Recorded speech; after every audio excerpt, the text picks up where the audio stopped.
Desktop. Let's talk about old school things. Let's talk about really, legacy. I love the word legacy when you hear it. It's not legacy when it's running your business, right?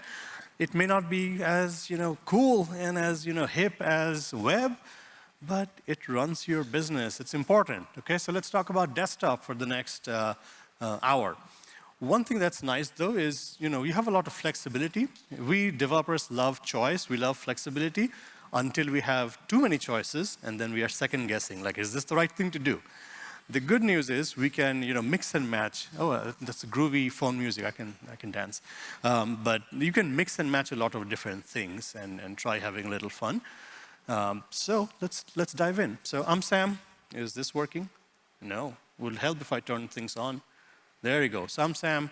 I'm an old man. I've been doing this for a long, long time, from early, like pre-.NET 1 days, like Visual Basic days. So that's how old I am.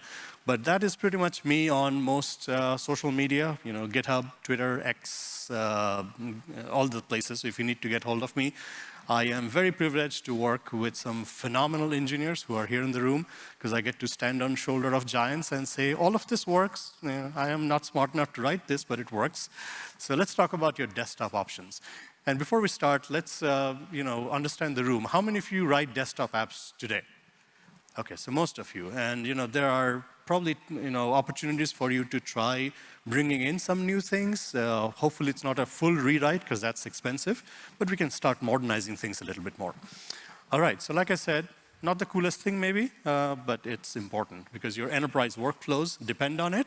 And the good thing is you have some choices here to mix and match. Let's start with Windows first. And we'll talk about Mac, we'll talk about Linux as well. Let's talk about Windows. And you are looking at 20 plus years of evolution of Windows desktop apps. So there's a lot of things that have maybe come and gone, some things that are a little old. So we are standing on modern.NET, anything that we do. We'll talk about how this works with WPF or WinForms and then other things. But anything modern going forward that you do is on top of .NET, which is very open. You can reach just about every platform. The tools are great, ecosystems are great, so it's a good place to be. Things started back with WinForms, if you remember, 2001, 2002, early WinForms days. Things have come a long way. It was incredibly productive to write WinForms apps. To spin up a quick POC, this was great. Oh, and by the way, I will do maybe like 15, 20 minutes of, just walking you through some of the story, and then I'll try to show you as much code as I can. And feel free to ask any questions. We can have some Q&A at the very end as well. So things started with WinForms. That was 2002, 3, and then we had WPF, Windows Presentation Foundation, 2005, 6-ish timeframe. So that was the first time we had what is called XAML, which is a markup language essentially. It's not as cool as HTML, but it's like XML. It gets a little verbose, but then tools are there to help you, and it's very productive as well. So think about these two. WinForms and WPF are 15 and 20 years old, and both of them run on modern.NET, right? So there's something to be said about the longevity of a technology when it's been around that long. I can take a WPF app or a WinForms app, and I can run it on .NET 6, .NET 7, .NET 8, or 9. So there is a nice story that it still runs, and it's still very effective. Along with WPF, we have a big ecosystem that kind of grew up. We had Blend and so much of tooling. We have extensibility. We have UI components. I'm obviously biased because we make Telerik UI for lighting up all of your apps. But let us not reinvent the wheel, because it's hard enough to maintain a professional app. You should not have to build up a grid from scratch, because that takes a lot of engineering. So anyways, with WPF, we had the start of a big ecosystem. XAML was a markup language to render the visual tree of your apps. And no one team essentially owned it. So there are a few dialects of XAML along the way. You might still be a little hurt if you use this. I did like 2 years of this. I need hugs a lot sometimes. But things will come and go. Technologies will evolve. We did some desktop stuff with Silverlight back in the days. So this is still XAML. This is still evolution. And with XAML, we learned that some things help. MVVM is a design pattern, model view model, keeps a little bit of sanity in our code base. I can separate my business concerns with the UI. And there are lots of frameworks to help you out. And of late, you have also had a consolidation of some of the Windows toolkit things into one .NET community toolkit. This one has all of your MVVM stuff. This one has some of the UI, some of the behaviors and effects built in. So it's a nice place to start. So you can have a nicely curated and orchestrated desktop app code base. Then came this. Let's just make it universal, but it's still Windows. It's just only universal within Windows. And this, up until a few months back, as Microsoft had not fully come out and said this was going very strong, or it has been very dead for a long time. It's the reality is somewhere in between. So it went strong for a while, and it's probably still going strong. If you have a UWP app, you can still run it. It runs on every Windows machine. But then this is the evolution of, essentially the Windows UI stack, UX stack. This is the latest thing. WinUI 3, maybe we're looking ahead at WinUI 4, but in terms of UI, in terms of design, this is the latest and greatest. So if you had to sit down today and you wanted to start a brand new Windows desktop app, you have some choices, and we'll distill those choices down. But I'll probably say this is the latest Windows stack. If you just wanted Windows, you probably will start here. But should you, and that's a different question because now we have .NET MAUI and other ways of reaching Windows. So we can have more usability of our code. Let's talk about Mac. And for the two people who run Linux as your desktop, more power to you. But you can reach Mac and Linux in similar ways. Mac has its own ecosystem of Swift and Objective-C that's evolved. Nice UX and UI stack as well. So very productive. But again, it's very native to, just like Windows, it's very native to the Mac ecosystem. And then now we have Mac Catalyst, because Apple has a similar problem to other stacks. Everybody wants to write for iOS. Not many people want to write for the Mac Store, which is like for the Mac desktop apps. So this is their solution to try to take your big iPad iOS apps and make them run on desktop, and you absolutely can. So the bridge is there, and .NET MAUI will actually utilize this to get you to a Mac. So some good stories all around. There are, some frameworks and things that have come along the way to just help you be a little bit more productive. This is Xamarin Forms, or actually, this is just plain Xamarin when it first started. I see my good friend Maddie coming in to heckle me just as I speak about Xamarin. So this was a good first step. We learned to write C# that would be shared. We still had to write the heads or backends based on who you talk to separately, like iOS, Android. And this has not gone away, by the way. This is now, we used to call it Xamarin iOS or Xamarin Android. Now it's just .NET, iOS for .NET and .NET Android. So you can still do this. Xamarin Forms came along. We'll talk about that. But we also had Xamarin Mac. So you could reach Mac desktop with just Xamarin as well, where you're writing storyboards and things, but just C# is what's shared. Then came Xamarin Forms. I remember like 2014-ish timeframe, maybe. So this was a good first step because I, as a .NET developer, do not want to learn a whole lot about iOS and Android. It helps to know, but if I can get by with an abstraction, that would be great. So Xamarin Forms says, go write your C# or XAML once. We're going to turn around and render native UI on iOS and Android. So this is very mobile-first thinking at this point. Not quite desktop yet. But this is, good, solid 7 or 8 years in the evolution, a lot of, good success stories, lots of, good tools, good ecosystem. So this went strong, and then now we are evolving on to, what is next. But along the way, there are other things that the community did, because a lot of it is starting to be now open source. Not many people used it. The Xamarin Forms had renderers, because the renderer is the little thing that translates your abstracted code into the native stuff that you need for each stack. So there were renderers for WPF. The problem is that it never came out of preview because it was just a community, supported thing, so not many people picked it up. There were renderers for macOS and GTK as well. So there were ways to take Xamarin Forms to desktop. It just wasn't very popular or as well supported. So then comes other things like Uno Platform, which is essentially, again, now we're talking about XAML flavors. If you are really, really fond of UWP XAML or WinUI XAML, then this might be a more natural thing for you to get into. This is essentially taking your Windows XAML and making it work on iOS, Android, Windows and Mac and Linux and other things. So good choices all around. Avalonia is also very popular. This is taking more of the WPF XAML and making it work on iOS, Android, Windows, and Mac. So all good options along the way, and so you choose the technology that works the best for you. This is completely different, though, because it's not just Windows or Mac folks who want to build apps. The web folks also want to bring their web story to desktop, and that's something that's nothing new. We have been trying to do that for a while. Flutter is from Google. Flutter is Dart, so it's a different programming language, but it's not difficult to learn. It's just object-oriented. Great ecosystem with great tools, nice developer inner loops. It's fast. So another option, because now Flutter runs on desktop as well, in addition to iOS or Android. Now, the desire, like I was saying, to bring web things to desktop and now mobile is nothing new. We have wanted to do this for a while. If you were a .NET developer in the last 20 years, you did ASP.NET to reach the web, right? And that's all open source. That's great. It's performant. It's very modular. It works everywhere. Great stack. However, it kind of started out with a very server-side bias. Like we rendered things on the server, and then we'll ship it to the client side.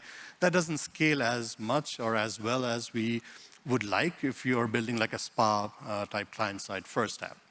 So the way we build modern apps nowadays is HTML, CSS, JavaScript, and all of your SPA frameworks, newer ones if they're coming along. So that's how the rest of that room, the dark side, I will get over there to the dark side. The JavaScript folks, that's what they have their own stack. They have their own rich ecosystem.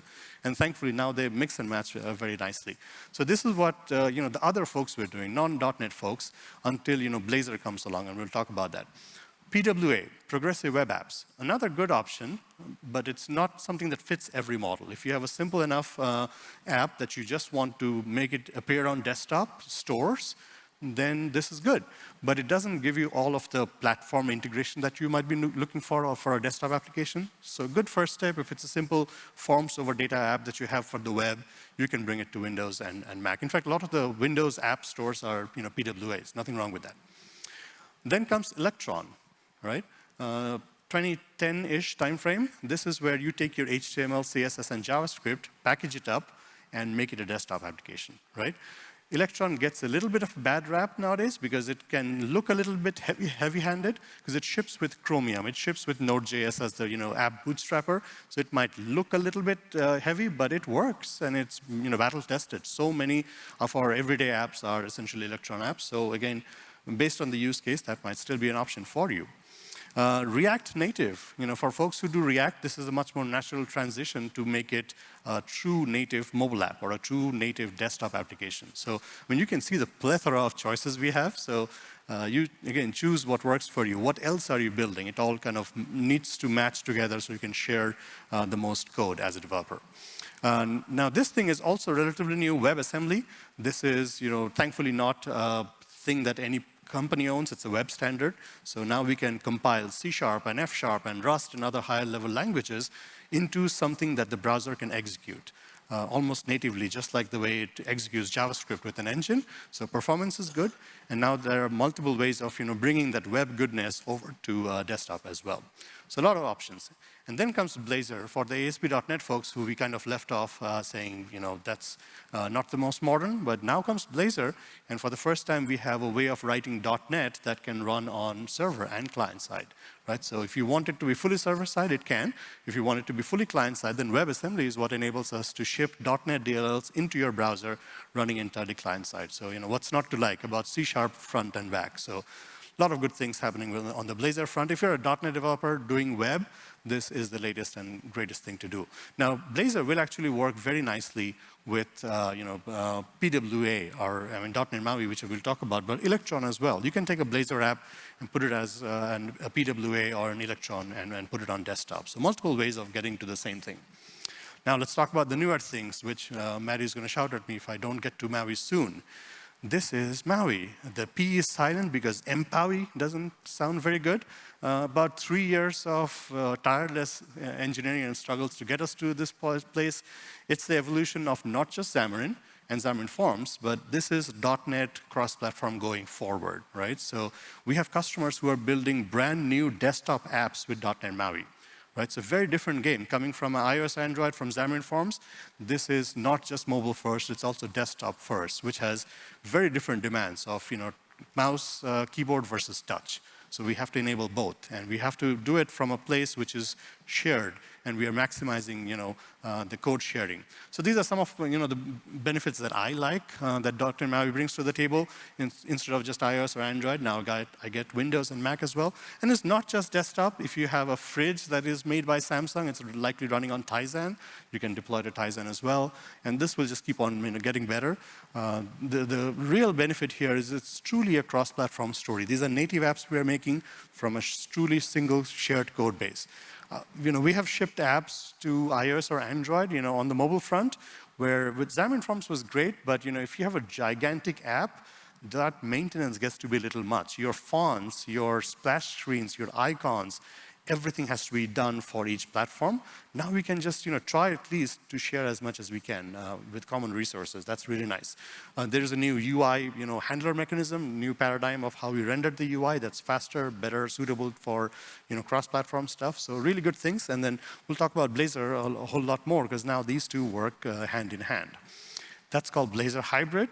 Maybe moving forward, we are going to welcome other things and call it MAUI Hybrid, but all of this is enabled by a very smart web view. A web view essentially is an abstraction that says, I see that you are running a dotnet MAUI app, which is a native app on iOS, Android, Windows, and Mac, but I got some web content. I want to be able to render that. So why don't you give me a web UI container, a browser component that the user probably already has, and just let me render my web stuff, right? So that's the promise.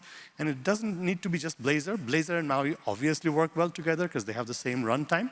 Blazor with MAUI is actually not doing WebAssembly, not doing any, there is no server, there is no client. It is literally on the very machine that you're running. So performance is great. And Blazor and MAUI can talk to each other. It's just all .NET.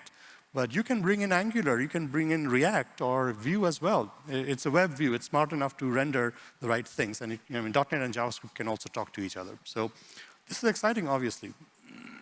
Let's see what else. You have to think about ROI, right? When you think about, and upgrade assistance will help you, modernizing your apps. But what I'm trying to say is, if you have things today that are running fine, let them run fine. Don't let anyone tell you the .NET framework is dying. It's fine. It's a part of Windows. If you have WPF or WinForms app today, try to move them over to make them run on a modern .NET. Then a lot more things open up for you. And excuse me, if you have dependencies, that's where it's going to come down. You have .NET, API analyzers. That's going to tell you these are the things you're using. Most of it, it's not Windows specific. But if you have dependencies on NuGet packages that have not moved forward, that's going to be the roadblock. And maybe it's time for you to reconsider that, do I really need that dependency? Because it's not making me move forward. Because once you get rid of that dependency, that's the blocker. Now your WinForms and your WPF apps will run on .NET 6 and 7 and 8, and a lot more things open up for you. So it's difficult to take a 20-year-old app that's running your business and say, we're going to just throw this all away. Right? You have to think about ROI. You have to think about reusing. So a lot of customers take a more bite-sized approach. So let's modernize one screen at a time. Let's bring in a little bit of MAUI, a little bit of Blazor, and let's modernize our desktop applications slowly. So we're not doing it all together. Xamarin and other things, if you have done any of the desktop things with Xamarin, that's also something you should consider moving to MAUI. So hopefully Blazor and MAUI help us move things forward. Again, if you have JavaScript investments for teams who are supporting web apps, that's also welcome now on desktop. So a lot of options. I'm obviously biased, but there's a lot of tooling. There's a lot of rich ecosystem that helps you build better desktop applications. So there's no point trying to re-engineer everything from scratch. I mean, you could. A lot of folks try to. It's just a lot of engineering, a lot of effort, because we are looking at 20 years of engineering for WPF and WinForms. So we have our Telerik suite for all things .NET. We have Kendo UI for all flavors of JavaScript, Angular, React, Vue, and jQuery. So they are ready to use UI components that can light up. But this is just us. There are others in the market as well. So look around, find UI components that have support, that have the best docs, so you're not struggling, and engineers who will come and hang out with you and make sure you're successful, right? So let's not reinvent and try to use UI. Okay, about 15 minutes, 17, 18 minutes, we are good. Let's dive into some code and see me fail. And you can laugh at me, you can heckle me, but let's look at stuff here. All right. And let me know anytime I can bump up fonts to make things look a little better. So let's start here with the terminal, which is weird when we're talking about desktop, but the terminal is the one thing that is common between all platforms. Let's see. Ooh, my zooming isn't, let's see. Can I do plus? No, hold on. I'm trying to zoom in. No. Oh, there it is. There. Can everyone see it? So if I'm doing a modern .NET app, it helps to know what .NET am I using. So I have .NET 8 RC2, which is the latest .NET. Every November, we get a new .NET. So it's going to be .NET 8 this November. They're already planning ahead at .NET 9. So we are sitting on the latest and greatest stacks. So what does .NET MAUI look like for desktop? Let's take a look at that first. So I'm going to go in here in a folder where I keep all of my, most of my projects. And let's look at MAUI desktop. And we're going to open up VS Code here. I have it as a environment variable, and this is way too small. So let's bump things up. Okay, so this one here is a .NET 7 project. So you have a CS project, it's a modern SDK style project. So this is essentially what a .NET MAUI app looks like. If you do a file new project in Visual Studio, this is exactly what you'll end up. You can also do .NET new MAUI, and it's the same thing. So everything starts up here with MAUI program.cs. So compared to WPF or WinForms or other things, now it's just one way of bootstrapping your .NET app, and that's just using a .NET generic build host. So you add on whatever dependencies, whatever services you need to depend on, you register them here, and you just let it bootstrap your app. So very simple to get started. The CS project here lists out all of your dependencies. This one here is saying, hey, I know how to run on .NET, iOS, Android, Mac, and Windows. And then this is where some of the other glue is. This is where it's being shared. Like you can see, there's a resources folder here. Compared to Xamarin Forms, these are not separate projects. Now, it's truly a single solution, but inside of that, I have app icons, I have fonts, I have images, I have styles, whatever.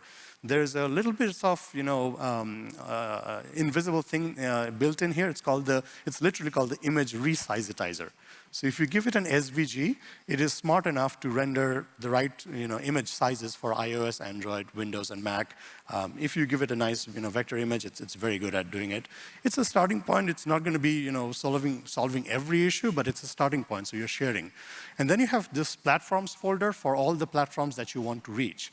So if you are doing things which need permissions on iOS or Android, they still need to go in that platform. But the builds are one build. You're not building differently for iOS versus Android and so on. It's just one build. So any platform-specific things go in this platforms folder, and hopefully it's at a minimum. You want to be doing as many things cross-platform as you can. So let's go ahead and run this here. I have let's see. It's my $1 million cheat sheet because I'm old and I cannot remember things. Excuse me. So I'm going to borrow this little build command here. So it's a .NET MAUI project. It can build for all platforms, but I'm just going to build for Mac because that's all I care about here. So let's go ahead and build this. And it's fairly quick here, and eventually out comes a desktop app. So this is a Mac desktop. It's using Mac Catalyst. So essentially an iOS app, but with full UI kit and app kit integration if you needed to. So it's a desktop app, right? And I can put this on the Mac desktop store. If you have folks who are wanting desktop apps on Mac, this is an easy way. Now, this was not so easy a transition because MAUI came very much from Xamarin. So, excuse me. So things were just not suitable for desktop at the very start. So a lot of it has been built because a lot of customers are trying to come from Xamarin or Xamarin Forms over to .NET MAUI, and now they see desktop. Or folks who do not care about mobile at all, they're just wanting to build desktop apps with MAUI, so it needs to enable that. So there are a lot of desktop things that have been built into MAUI, and then the ecosystem and the UI components are now lining up nicely. So that's the image, that's the .NET bot that we have. And let's see if this will work. Sometimes over shared monitors, it doesn't like to show the, I'm trying to show a hover effect. Sometimes it doesn't catch it all the time if it's sharing screen. Okay, let me right click here. So you can see, like, I'm on a mouse and keyboard. I want to be doing desktop things here. So you can see, I mean, I can do multi-level context menus on any pixel in my app. So desktop folks should be happy. Up here, while my app is running, you can see, like, these are my, iOS or my Mac menus. But that is my menu. So there's a menu bar that's built in. So if your users want to navigate through the menu bar, you absolutely can. And you can do context menus on anything. And there are multiple ways of organizing your content. This one here is a little, shell that we start off with. So it's a hamburger menu. If you want, the same code can render tabs at the bottom for iOS or tabs at the top for Android. It's the same exact shell. So navigation and organization of content, you can do it in multiple ways.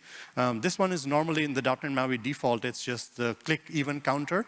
But if I click on this, you see that it spins up a new window. Because guess what? Desktop apps need like 1,000 windows to run your apps all day long, right? So obviously it's needed. So these are very desktop-y things, and now they're all built right in. So, and I can keep spinning up more and more windows all day long. Performance is great. So if you look at any of the code here that's being used to render any of this, it is XAML. But it's not so difficult to understand what's going on. Here's a menu bar with multi-level fly-out items if I wanted to. And again, I can just turn it off and make it tabs. So here is the context menu that I was showing you. When I right-click on things, this one also has like tooltips, which did not show over the shared desktop, but you absolutely can. And everything here starts with what's called the shell. It's just a way to navigate between pages of your app. You don't have to use it if you don't like it. In fact, a lot of folks who come from heavy MVVM, they don't like the shell. That's totally fine. You can roll with your own navigation, roll with your own hamburger menu, and however you want.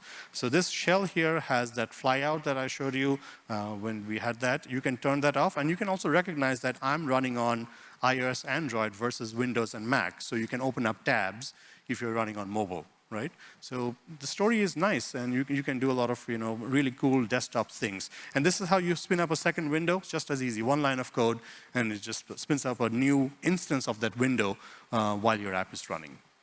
Any questions so far? Are we awake? We have had a lot of coffee this week, but it's good. It's good. This is the classic time in the afternoon where we all slump. I have plenty of failing demos that you can all laugh at, so hopefully you will not fall asleep. Now, so this is the promise of .NET MAUI, and it's obvious. I can run the same app on mobile and desktop, so it's nice. But just because you can doesn't mean you should do some things here. So let me show off another app. Shamelessly. I'm still using Visual Studio for Mac here, by the way, because it's not going away. It's fine for the next year. You can keep using it forever, but it's just not going to get the updates. You have pretty much the same experience on VS Code, or if you want to use Rider, other IDEs, you can. Hot reload, XAML IntelliSense, it's coming as quickly as you can. Let's talk about an app here. Which one did I click on? No, let's go to a different app. Let's try to show off something that folks here in the front have written for me, because then I look smart, even though I've not written any of this code. But take a look at this one here. Let's bump this up, and let's bump this up. So I'm not trying to show you any of the fancy UI, and of which there is a lot of fancy UI. Where's Chrome? So what I'm trying to show you, you can actually get the source code for this. This is Telerik.com, and if I go into my desktop UI, I have a lot of choices here. But if I go into my MAUI UI, this is our UI suite for all things .NET MAUI for mobile and desktop. And we have some sample apps here that you can go and check out. So you don't need to trust anything that I say. You can go to your Android or iOS or Windows stores and get the apps and see how that's working out. So this is the app that I'm talking about. It's a little crypto tracker. You may or may not want to invest in crypto these days, but you have those apps in every store. And the source code for the app is also open source, so you can see how a real-world store app is written. So I'm going to just go ahead and run this thing here on an iPhone 15, because why not? So let's do a debug here. It's going to be a cold boot, so it might take a second to come up. This, by the way, when you fire up a build like this for Android or iOS, it is a native app. So it has to go talk to Xcode and come back with an app package. Same with Android. And you have access to all of the platform APIs this way. So it's bundling up, and now you have the app, right? So this is a crypto app. It has the usual classic mobile view with a list of things that you can scroll through, and I can tap on any one of them, and it takes me to a different view where I have history of how my cryptocurrency is doing over time. Month, 6 months, you get fancy charts, so you can do also candlestick. Like these are the things we can, light up for you, but just get the idea that this is just a very mobile-friendly view, right? Same exact app, same exact .NET MAUI app, if I switch up where I'm running this. So let's do this on a Mac. Or Windows, same thing. Now I just have more real estate. So you notice that the same app comes up, but it looks a little different because just because it's a shared code base does not mean that the user experience should be the same between mobile and desktop. So this looks a little familiar, right? It's the same list view here, but then the detailed view is right next to it instead of going to a different screen, right? This is because I recognize that now you're running this on Windows or Mac, so I can bring things together. I have more real estate. And it's fairly easy to do this because I'm not, I'm being lazy. I'm reusing my views between mobile and desktop. I'm just combining them a little bit smartly. So again, you can look through the code here. What we essentially have is a couple of views here. So you can abstract things out, make like a small component. And when the app starts up, we get to realize where are you running this. If it's on iOS or Android, you're on a small form factor. Go to the list view directly. But if it's Mac or if it's Windows, we can bring you to a desktop view where we combine multiple views into one. Make sense? So yes, it's one single shared code base, but doesn't mean the same experience across mobile and desktop, right? I think I go till 3:45, right? Yeah, all right. So let's look at more things here. Any questions here, by the way, while we're going? No questions, all right. Let's look at Windows. This is a VM. I do not run heat in my house in wintertime because the fan keeps me warm enough. I do have like a full-on Windows box under my desk, but it doesn't travel with me and it's a pain to remote in, so a VM is what it is. Let's talk about your classic WinForms and your WPF apps and how those run. Yes, they are 15, 20 years old, but I'm just going to show you some examples here. It doesn't need to look old and dated because you have all the UI ammunition in the world to help you make amazingly beautiful apps. So this is our classic WPF app. It has, where is it? It's still loading. Hold on. There it is. So, and it's very big here with the resolution. I'm trying to minimize this a little bit. And it's way too big with the resolution. There, it's trying. OK. So all of our UI is right there to help you. So it can look gorgeous. It can have all types of animations, very, very complex data visualizations. It's all there for you to use. So your WPF apps and your WinForms app don't need to look dated. So that's point number one to make here. So let's see if I have the WinForms app here. This is from our latest release, which happened a few months back. No, a few weeks back, actually. This is our WPF app. It's like a sample app, but you can see like the amount of UI you can throw in to make it a really gorgeous WPF or a WinForms app. So you have all of this ammunition ready for you if you were to make it. And if you want to do like WinUI, that's possible too. So this is a WinUI app. Again, I can put this in the store. I can distribute this through MSIX packages or click deploy. It's a Windows desktop app. And you can do some very modern things. Like we have chat UI for just about every framework. And this is integration with like any of the chat GPT, anything in the back end. We can give you all the UI to make it fancy on the front end. So you're not rediscovering the pickers or the calendars or the cards that make a nice, gorgeous UI. So if you're building a straight up Windows app, please look around, make sure you have all the ammunition to go build an amazing app.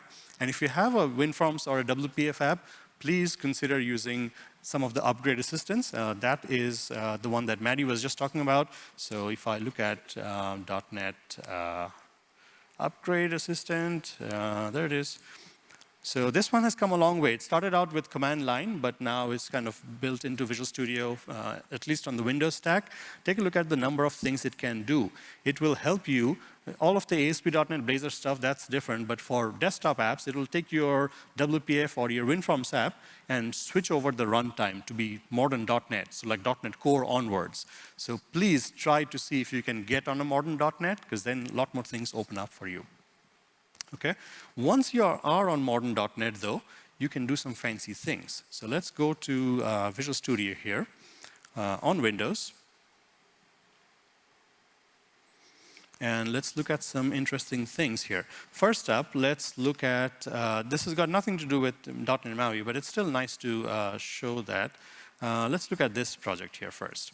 Let's just say you have seen a lot about Blazor, right? I mean, you come to a conference like this, you hear all the cool things that the web kids are doing, and you're inspired. Or you have a team member or a team that is doing your web apps, and you want to bring that a little bit to your desktop. So you have multiple ways of doing that. PWAs are easy. And again, before I forget, I always point people to this one here. It's called PWA Builder. If you have a web app, there is no reason why it cannot behave nicely on desktop. So I would start here. This is a tool that Microsoft started, and now it's maintained by the community. You can point it to a public URL, and it's going to go through your website and say, you need a few more things before it can be a PWA. You need a manifest file. You need some icons, so people can pin your web application on their desktop and then run it without a shell. So start here. So any type of web app, Blazor obviously will be very welcome as a PWA.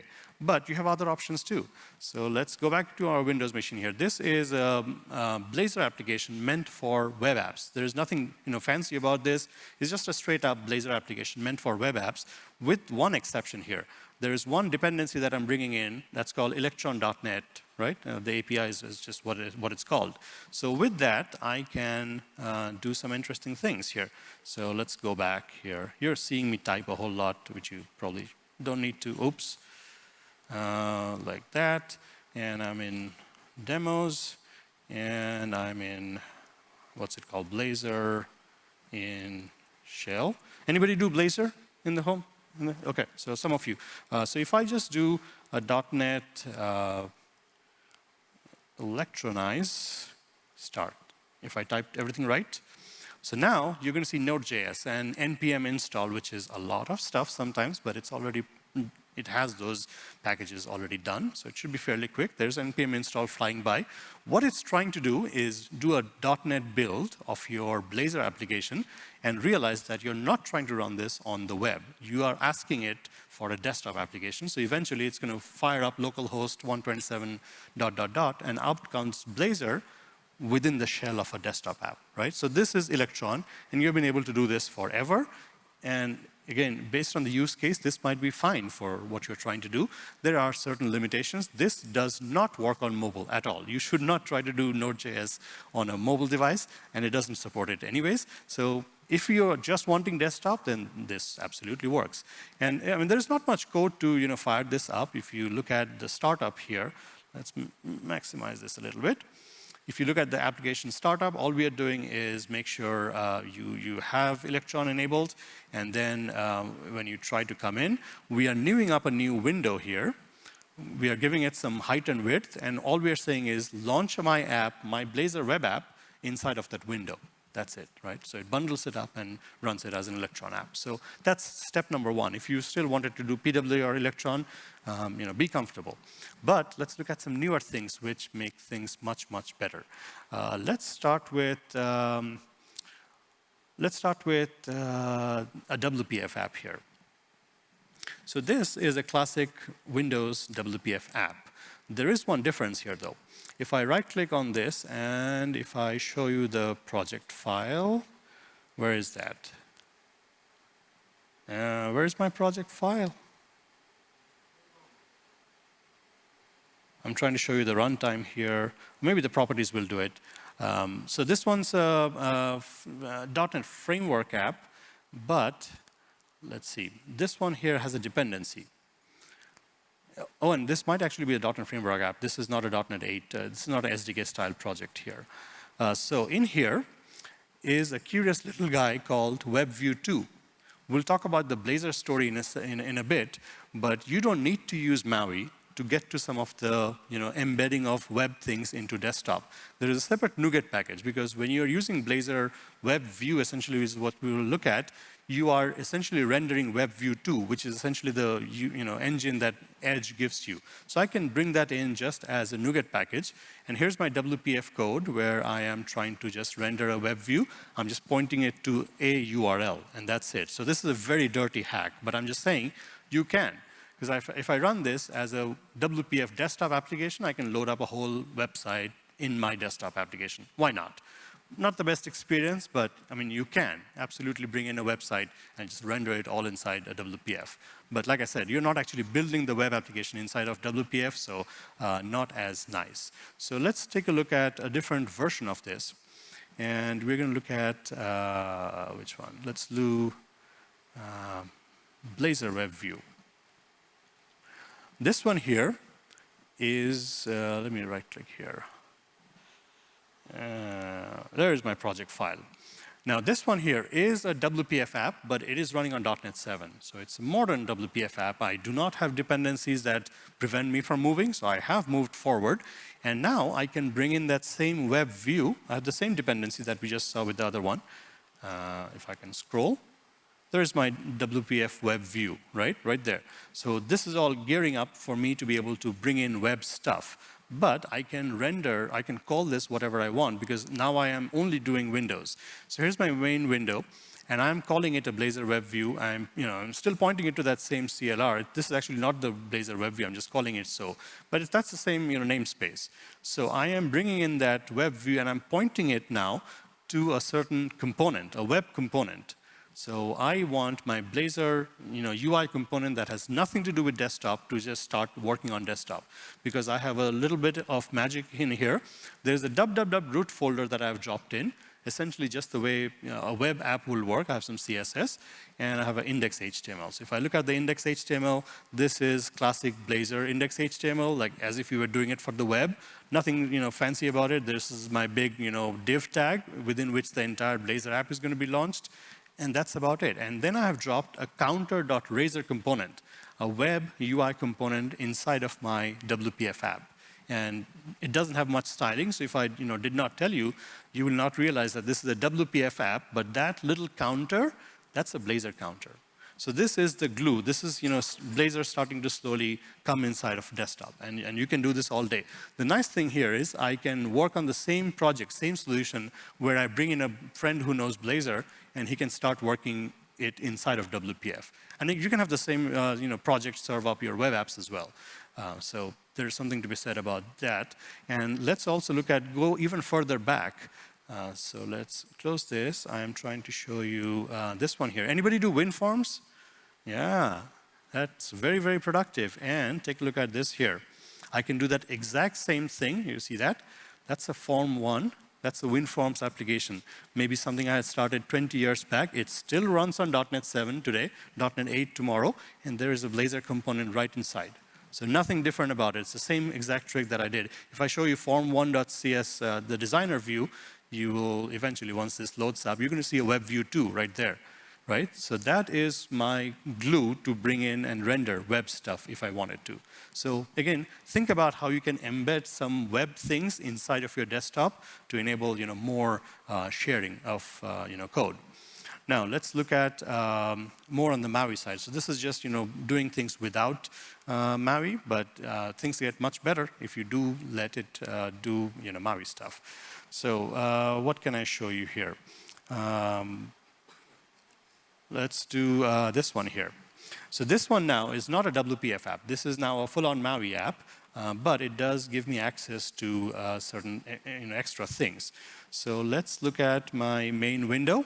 This one here is using a Blazor Web View. And now this is not using Web View 2 because now this is a MAUI app. When I use a Blazor Web View, this is a little glue that finds that modern web view, but this will also work on iOS and Android and Mac and Windows. Same exact idea. I'm just pointing it to a component. The counter component is also sitting right there. But then I can do extra things here. You will notice that there are some extra markup right in here.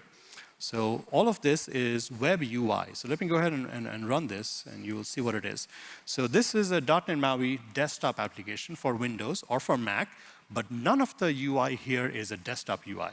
That's because I am rendering web things. This is a Blazor UI scanning or a barcode. This is a Blazor calendar. This is like a little gauge or a chart. And right down here is my date picker, which kind of looks like it's mouse and keyboard, and then I can make it adaptive. I think let me see if this will work here. Sometimes it doesn't, but sometimes it might. So now you see the difference? Like this is becoming mobile friendly now, and now it's touch. because it's the same, web UI component. I'm just, being smart as to how I render this. So all of our, think about this for a second. All of the Blazor UI that we make. So let's go back here, and I'm going to go to Blazor UI here. So this is all meant for web apps, but there's a whole tab that we have opened up for Blazor Hybrid, because all of Telerik Blazor UI, which is meant squarely for web apps, all of this works on desktop, and we will stand by you. We'll give you full support. So essentially what I'm doing here is I'm bringing in a dependency on a .NET MAUI app. I'm bringing in Telerik UI for Blazor right in here.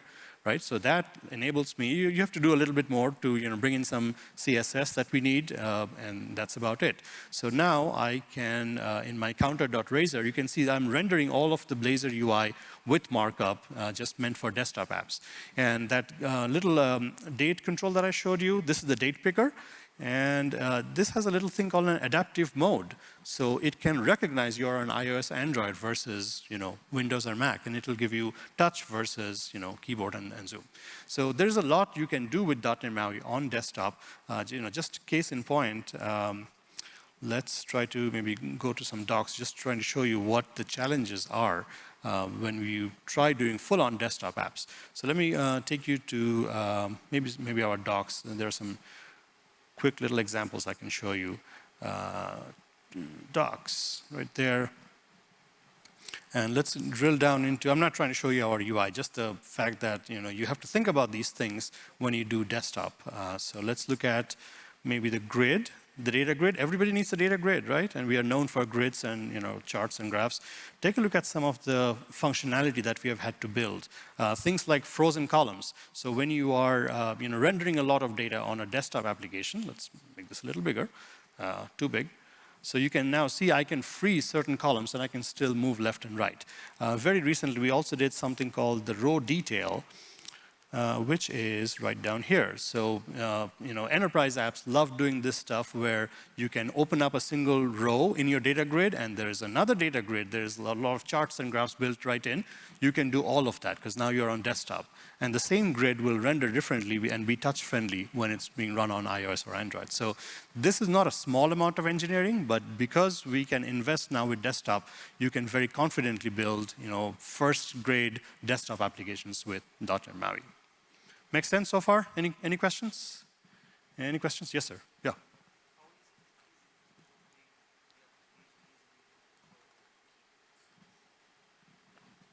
I'm not entirely hearing you. Maybe we should wait for Alyssa to bring the mic back, because I don't see her. So just hold on to that question for a little bit, because I'm just not able to hear you at all. So we have what? We have 3:35. Okay. How about I stop in 5 minutes, and then we'll do 5 minutes of Q&A, and we'll try to break this down. Okay. So we looked at all things desktop. So let's see if there's anything else I can show you. Oh, let's show you this little thing here. This is also a .NET MAUI app, but let me show you what this essentially means. I'm going to fire this up. And just like what Gerald was showing you in the morning, since it's a desktop application, it doesn't really matter. You can do all types of integrations. So this is, again, a .NET MAUI app with Blazor, but this one has a little chat thing built in, so we can do some real-time stuff. Let's see if this can come up quickly enough. Stop downloading things on the Wi-Fi. It's thinking it's a little Azure hosted site. Let's make this bigger. So we can just do real-time stuff like, let's go back to the desktop app. We'll go into the chat room here. You can see what I'm trying to do here, right? So the web has said hi, and a few times it's real time. And I come back here, and let's, it's still catching up on the chat here. So we can say, there it is. You can see it come back. The Windows app now says hello, and go back to the web. It's right there, right? So the same exact UI is been driven on the web as well as on my desktop, right? And it's the shared UI, so I can do stuff like this, where I can take a Blazor view, which is powering my chat room, and I can put it on desktop. Now, since this is desktop, though, you can do some fun things, because now you are absolutely a native app, right? So there's a little thing here that says do something native. So let's show you the code here. This is borrowed from .NET PM, and I just found these like 4 lines to be hilarious. So here's my button. When you click on that button, it fires up this method. And take a look at the thing up front here. This is a Razor view, right? It's absolutely a Blazor UI component that we are bringing in. But we can do using system.io. I didn't even know you could do this, but I can do file path. So let's create a new temporary file. And system diagnostics process start notepad. What do you think that does? We are on desktop, so we can do whatever we want. So I can come down here, click on that button, up comes notepad. It says enter something. So, oops. Let's go back in here. We're going to say hello, Sophia. I'm going to close this, close that, and close that. You see that text come back, right? So in those 3 lines of code, what you essentially see is we are going out of process. We are not stuck to our web sandbox anymore. You are on desktop. You can do whatever you want. You can spin up a different process or a Windows server, a Windows process, whatever. This is a desktop app, so everything is open for you to do fancy things. Okay, what else? Let's do one more thing here on the Mac side of things. Let's close this, and let me show you that Blazor view one more time. So this is again a Blazor app with .NET MAUI, again the same Blazor web view, and let's run this on Mac Catalyst for a second, and we are going to fire this up on a debug mode. So it's going to do a build. It's the same exact app that's going to be on Windows as well, but it's trying to build that. And up comes my Hello World Blazor app that we have seen 1,000 times now. They're trying to update the Blazor template a little bit here. So this is, again, a desktop app that just runs. But guess what? When web developers are trying to bring their web goodness, Blazor, Angular, React, I'll talk about the JavaScript things on that room after this session. But you are used to certain things that you can still feel free to bring in.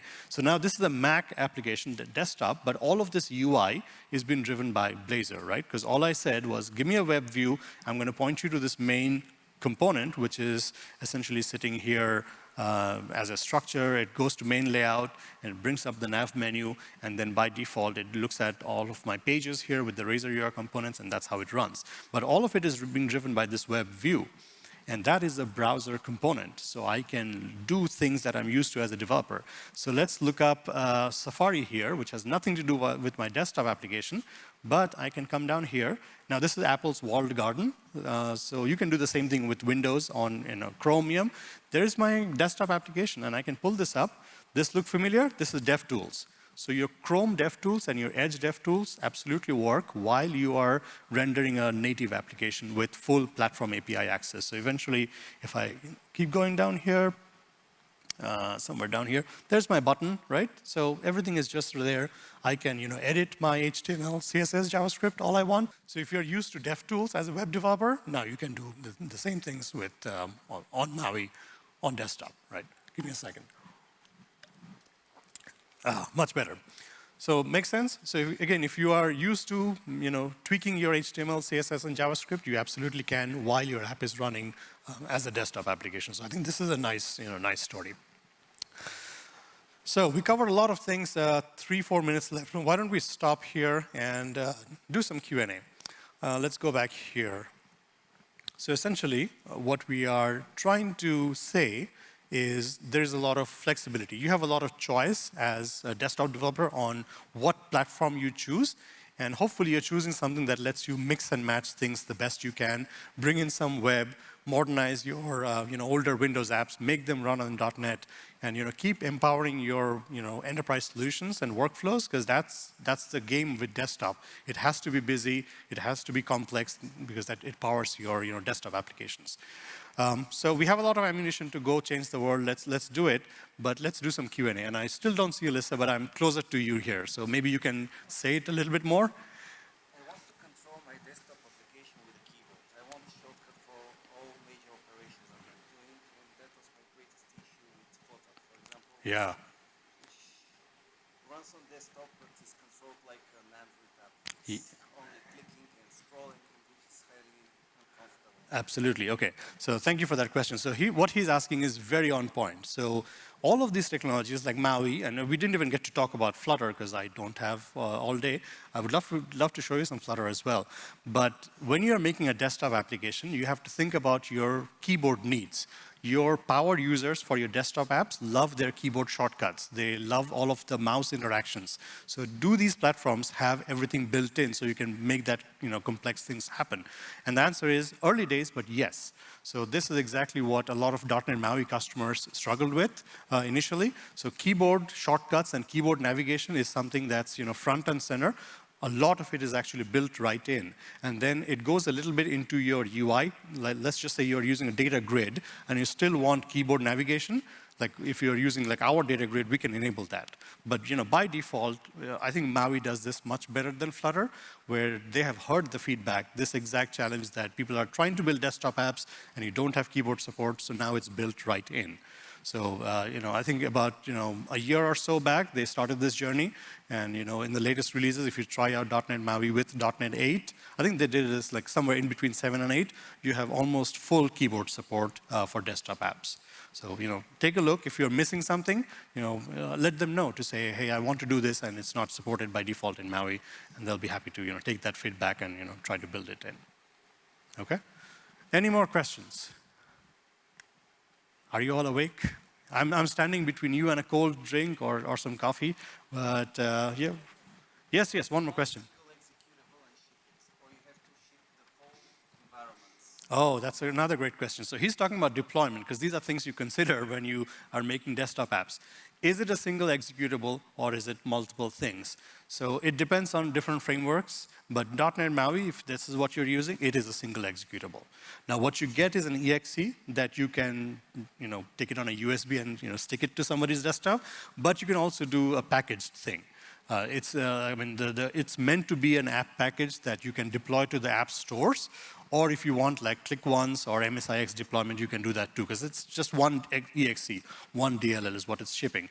And you can, it's self-contained, so it has all of the .NET that you're using and no more than what you're using. So it is one executable. Anything else, folks? Yes, in the back. Oh, you're way in the back. I will not be able to hear you. If you don't mind just coming up front, please. Alyssa. No, if she's been working all day, she's probably taking a nap. I wanted to take a nap, and I could not. Yes, sir. It's not exactly a question, but something like a supplement to the question that our colleague asked. As far as I remember, probably you can correct me, when you want to build or deploy an app and open the command prompt terminal, there you can set a specific command if you want a single executable or a package, just exactly the things that you said. At least this is the way I'm using Visual Studio. It's implemented inside. Yeah, OK. Oh, there's the mic. Sorry. But I can repeat your question. So essentially, you're asking something that is just an extension of what the comment that you were making. You can actually control things with command line also in Visual Studio. When you're doing the build, you can choose exactly what the app package is. What exactly is it building? Is it a single thing? Or are you building for iOS or Android that needs to be a full package with everything that you can go to the stores with? So it is a little bit of your choice. And you can control and tweak that thing. Yeah, thank you. Thank you for repeating that. All right, anybody else have anything else? We are a little bit over time. No? All right, well, thank you so much for spending an hour of your afternoon with me. You have been all great, and hope you enjoy the rest of DevReach and the rest of your evening. Thank you so very much, okay?